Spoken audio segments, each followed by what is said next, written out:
তো আমরা এখন বর্তমান আছি রায়গঞ্জ। তো এখান থেকে আসলে মানে একটু আগে বৃষ্টি হইলো, তো এখনকার আবহাওয়াটা অনেক ভালো আর কি, মানে অনেক দারুণ লাগতেছে দেখতে। তো রোডটাও একদম মানে পরিষ্কার ক্লিয়ার, কোনো ময়লা নাই,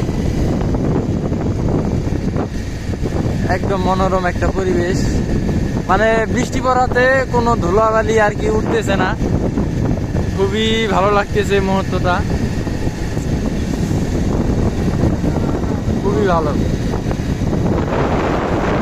আকাশে মারাত্মক, যদিও বৃষ্টিতে ভিজে গেছি সম্পূর্ণই, তবুও ভালো লাগতেছে। চারপাশে বৃষ্টি মারাত্মক, প্রচন্ড বাতাস।